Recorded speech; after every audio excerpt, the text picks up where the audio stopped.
ज्या लेडीज येत आहेत देण्यासाठी तर कुठे असतात? इथल्याच असतात? इथल्याच असतात 90%. आणि आपण तसं बाहेर पण अवेअरनेससाठी याच्यात देतो पेपर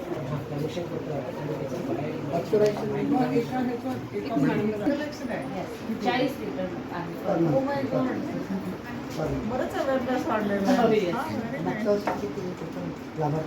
असे अच्छा 15,000 वर्षाचे 15,000 लाभार्थी 1500 बेबीज 1542 बासष्ट बेबीज टोटल लिटर टोटल म्हणजे 490 पर इयर.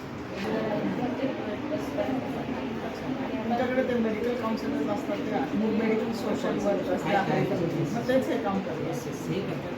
आणि स्वतः एक वॉर्ड केला आणि आपलं स्टाफ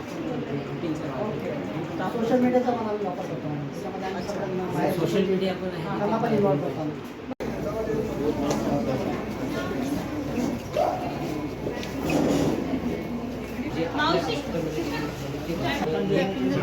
एक इन्व्हॉल्वचं युनिट असते एक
आज सिव्हिल हॉस्पिटलमध्ये एक कार्यक्रम झाला ज्याच्यामध्ये ज्या महिलांनी मुलींना जन्म दिलेला आहे त्यांना एक एनकरेजमेंट म्हणून त्यांना काही भेटवस्तू दिल्या गेलेल्या आहेत.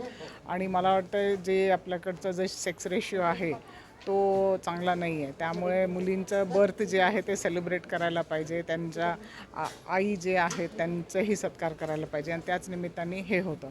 आणि मुलींकडे जो बघण्याचा दृष्टिकोन आहे तोही बदलायला पाहिजे. मुली आता कोणत्याही क्षेत्रात मागे नाही आहेत. फक्त त्यांना एनकरेजमेंट करणं आवश्यक आहे.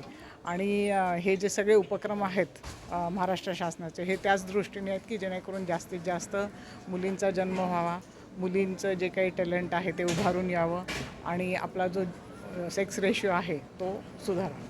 थँक्यू.